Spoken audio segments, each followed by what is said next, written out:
Bien, entonces, este es el primer problema. Bueno, entonces me dicen, tengo una función aquí relevante, el dominio es todo R, ¿verdad? Entonces la función está definida en R. Y la pregunta es, bueno, pruebe o demuestre que son falsas, ¿verdad? Las siguientes afirmaciones. Entonces, voy a empezar con la A y la C, efectivamente, que esas sí hay ejemplos particulares que nos ayudan a verificar que es verdadero. Eh, pero bueno, lo dije mal, son falsos, entonces vamos a dar ejemplos vamos a dar contraejemplos, es lo que quería decir. Entonces, por ejemplo, en la primera me dicen, ¿será cierto que si una función f es continua y su rango es todo R, entonces la función debe ser monótona? ¿Okay? Eh, entonces, como dijo el compañero, en general, ¿verdad? Uno no espera eso. ¿Por qué razón? Bueno, monotonía, ¿verdad? Es que sea creciente o decreciente. Yo podría pensar en una función que haga algo así, ¿verdad? Que esa claramente es continua en todo R, porque ¿verdad? Tengo esta gráfica. El rango también es todo R, ¿verdad? Si aquí tengo mis ejes X y Y, ¿verdad? Pues claramente el ámbito de esa función, bueno, su rango es todo R, pero la función no es monótona, ¿verdad? Y entonces, bueno, esa gráfica claramente cumple, es un contraejemplo, entonces la primera va a ser falsa. Y uno diría, bueno, démosle un criterio particular si queremos, ¿verdad? Para este ejemplo. Entonces, el compañero dijo, creo que fue x a la 3 menos x, lo cual sí está bien. Para pensarlo de manera sencilla, ¿verdad? Lo que tengo ahí es una cúbica que se anula en -1, 0 y 1.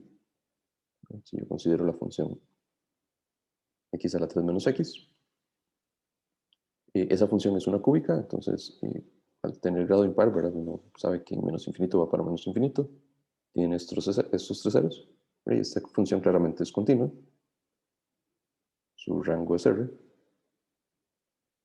pero f no es monótono. Entonces, ese es un contraejemplo para esa primera afirmación. La C más o menos también es algo más natural, digamos, porque me dicen, ¿será cierto o no? Si la función es monótona y continua, entonces necesariamente su rango es R. Entonces lo que tengo que pensar es en una función monótona, digamos que va a ser una función creciente, ¿verdad? Y continua, entonces, no sé, digamos que la función hace algo así. Pero si yo logro que esa función tenga algún tipo de asíntota horizontal, entonces, ¿verdad? Ya su rango no va a ser R.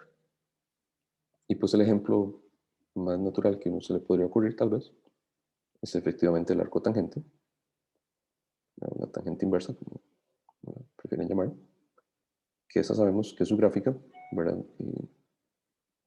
En su rango toma valores entre pi medios y menos pi medios y hace algo así. Esa función es monótona, ¿verdad? Es creciente, de hecho es estrictamente creciente, y claramente es continua, pero su rango, ¿verdad? Es solamente de menos pi medios a pi medios. ¿Okay? Entonces, esos dos contraejemplos me vienen a decir que la A y la C son falsas. ¿Okay? ¿Alguna pregunta en esos dos?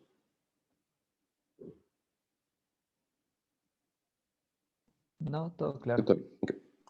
Entonces, sí, vamos con la B, que es un poquito más interesante.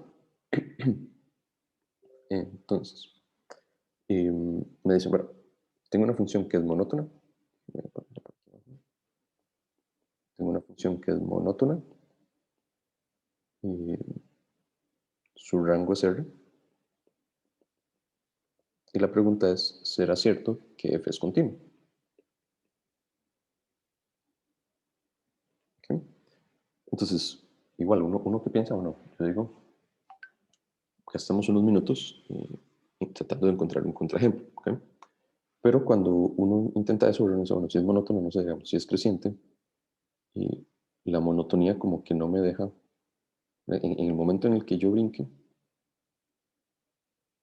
y para tratar de buscar una función que no sea continua, ¿verdad? Si tuviese este tipo de discontinuidad, pues voy a estar, no voy a estar satisfaciendo esta hipótesis de que su rango va a ser R, porque si hay un hueco y si la función es creciente, ¿verdad? No hay manera de que yo me devuelva a esa parte del rango que estoy perdiendo.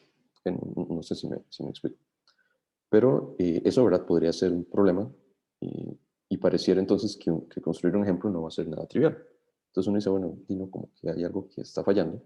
Entonces posiblemente, y eso es lo que vamos a ver, esta afirmación va a ser verdadera. ¿Okay? Entonces tratemos de demostrar que efectivamente tenemos algo verdadero. Entonces, okay, como estamos hablando de monotonía, voy a poner aquí prueba. Okay, y vamos a suponer que la función f es creciente. Okay.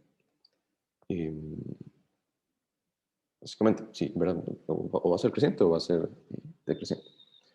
Entonces, si queremos demostrar que es continuo, esencialmente lo que yo quiero ver por definición es que su límite, cuando x tiende a, es igual a la imagen de a. ¿Okay? Esencialmente, ¿verdad? Eso sería lo que ocupamos demostrar para cualquier número a que está en R.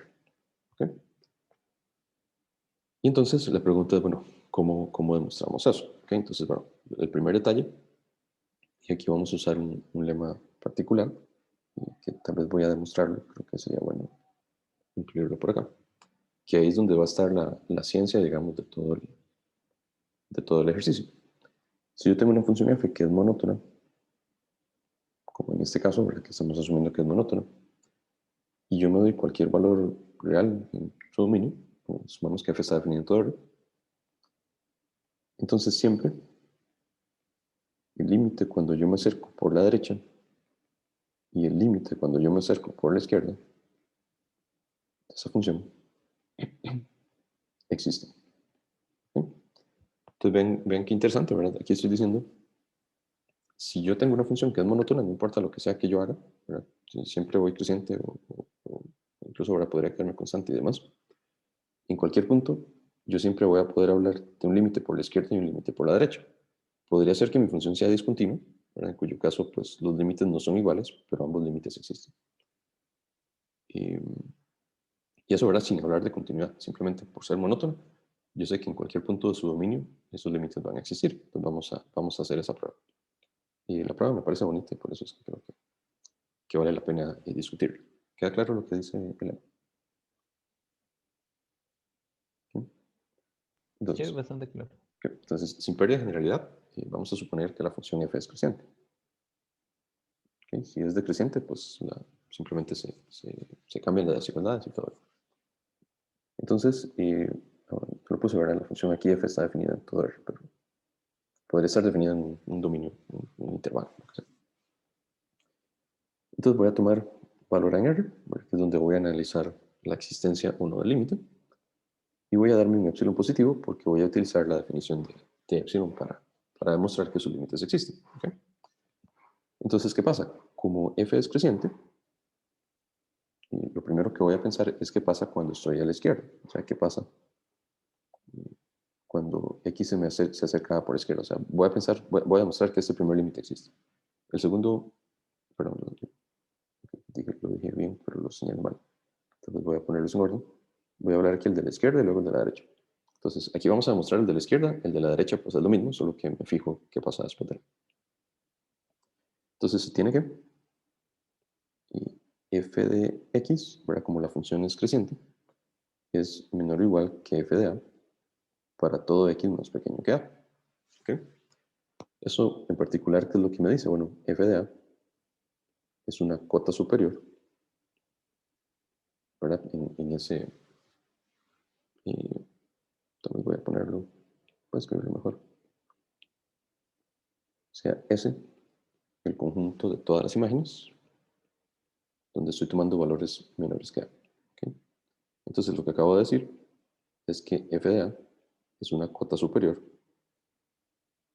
de este conjunto S. ¿Okay? Y de nuevo, aquí yo no sé si la función será continua, si pega brincos o no. Lo que estoy diciendo es que como es creciente, f de A yo sé que es más grande que todos los elementos que están antes. ¿Okay? Bueno, mayor o igual. Y entonces, por el axioma del extremo superior, como S tiene una cota superior, entonces sabemos que existe el supremo de ese conjunto, ¿okay? Que voy a llamarlo L. Y ese L va a ser el límite tan anhelado que vamos a tener. Porque entonces lo que voy a decir es que en mi función, cuando yo me acerco por la izquierda, el, el supremo, digamos, va a ser ese valor. ¿Okay? Por ahí ver un poco la idea. Entonces, ¿ahora qué pasa? Bueno, por definición de supremo, voy a hacer aquí un dibujo para que tal vez quede más claro. Voy a hacer esto. Okay, lo que yo tengo entonces es, y por aquí tengo A, por ahí tengo la imagen, no sé, f de A, ¿verdad? Que es una cota superior para ese conjunto. Como es una cota superior, el supremo, ¿verdad? L es menor o igual que f de A. Aquí lo voy a poner un poquito más abajo. Pero por definición de supremo, yo sé que para el épsilon que yo me di, si yo considero L menos épsilon, yo sé que voy a poder encontrar un valor del conjunto que va a estar por acá. Y como el conjunto son imágenes, entonces lo que estoy diciendo es que voy a poder encontrar un B que se encuentre en ese valor. ¿Okay? Y de nuevo, esa es la definición de supremo. Tal vez repito eso. Si L es el supremo de un conjunto, es porque no importa el épsilon, si yo le resto a ese supremo un número muy pequeño, yo voy a poder encontrar aquí un elemento del conjunto. ¿Okay? Porque, bueno, esa es la caracterización del supremo. Entonces, es lo mismo que estoy diciendo acá arriba. Si yo tengo mi supremo, que es L, yo le resto L menos epsilon, va a haber un elemento en el conjunto, que es el que estoy llamando aquí f de B. ¿Okay? Entonces, escribamos eso. Existe un B que es menor que A, tal que su imagen es más grande que L menos epsilon. ¿Okay? Ahora, ¿qué pasa? Como L es supremo, ¿verdad? Como L es supremo, entonces necesariamente f de B es menor o igual que L. Un elemento del conjunto no puede ser más grande que su supremo. Y entonces, ¿qué pasa? Bueno, voy a pensar, recuerden que estoy hablando de límites, entonces para límites la caracterización era sea epsilon positivo, tengo que encontrar un delta, entonces voy a tomar delta como esta distancia entre B y A, para centrarme en mi dominio, ¿verdad? Cuando yo piense en el límite, voy a ver qué hace la función en ese intervalo. Entonces voy a tomar delta como A menos B, que claramente es positivo. ¿Okay? Y entonces, si yo tomo x en este intervalo que va de a menos delta a A, que esencialmente es el intervalo b, A, entonces lo que está pasando es que, por lo que ya dijimos acá arriba, L menos epsilon es menor que f de b, por esta desigualdad que puse acá. F de b es menor o igual que f de x, porque mira, la función es creciente. Entonces, para cualquier x que esté entre b y a, como x es mayor que b, sus imágenes van a ser más grandes. Y, eh, y lo que haría falta acá, nada más, es decir, bueno, como L es un supremo de ese conjunto, entonces necesariamente esto siempre va a ser menor o igual que L. ¿Okay? Y entonces, ¿qué estoy diciendo? Todas las imágenes en este dominio, bueno, no sé qué pasa a la función, pero todas las imágenes están entre L menos epsilon y L. ¿Okay? Y como eso se cumple para todo epsilon, recuerden que el epsilon al inicio era arbitrario, entonces sin importar el epsilon que tomamos, esto siempre se cumple. Entonces, garantizamos por la definición del límite que cuando x se acerca a f de x, tiene que ser esta L. ¿Okay? Entonces, perdón, aquí por la izquierda, ¿verdad? Porque solo hicimos ese análisis. Entonces, ¿qué estoy diciendo? No sé qué hace la función, pero al ser creciente, y por la izquierda tiene que acercarse al supremo de ese conjunto. ¿Okay? Si analizáramos lo que pasa a la derecha, en lugar del supremo, pues tendríamos que hablar del ínfimo y pues hacer el mismo procedimiento. ¿Okay? ¿Queda claro la demostración de este lema?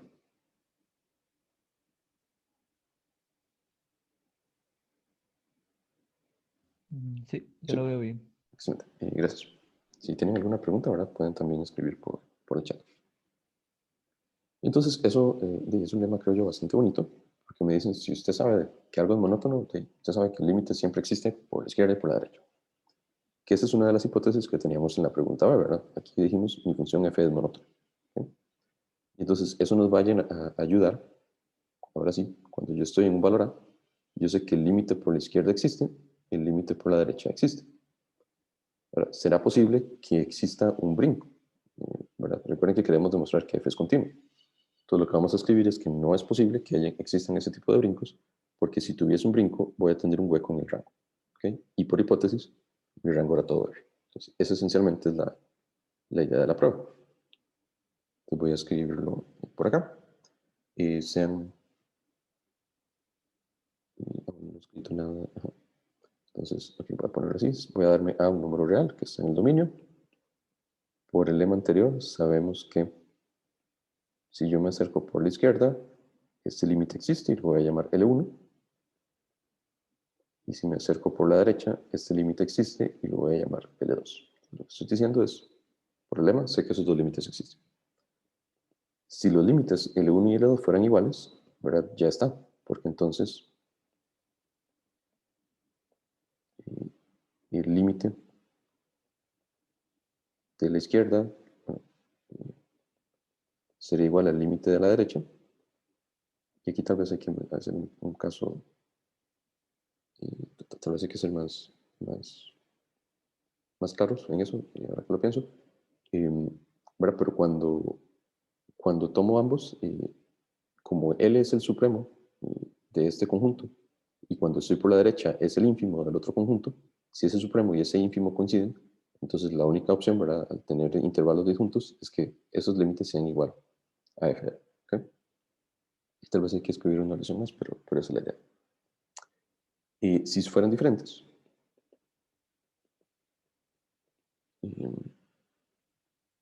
entonces, ¿qué ocurre? Bueno, necesariamente, que es lo que mencionaba antes, si son diferentes, L1 tiene que ser menor que L2, porque L1 es el supremo de este conjunto y L2 es el ínfimo de lo que está después.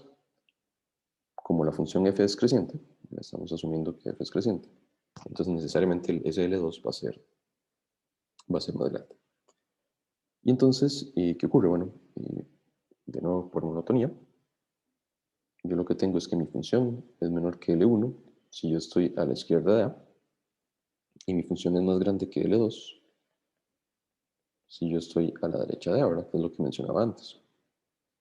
Si aquí tengo L1 y L2, mi función, tenemos aquí está A, y aquí está A, ¿verdad? Si estoy a la izquierda o a la derecha, es porque estoy por debajo o por encima de ese límite. Pero entonces, para cualquier valor L que yo tome en ese intervalo, L1 y L2, ¿okay?, quitando la imagen de A, porque la imagen de A no sé cuánto es, pero al ser creciente tiene que estar en el medio. Entonces, si yo tomo cualquier valor en este hueco, ¿verdad?, lo que estoy diciendo es que entonces L no va a pertenecer al rango de F, que por hipótesis era todo R. Entonces, esto es una contradicción y necesariamente este caso no puede ocurrir, entonces solamente me queda el caso en que L1 y L2 son iguales. ¿Okay? Y eso sería entonces la prueba de la afirmación B.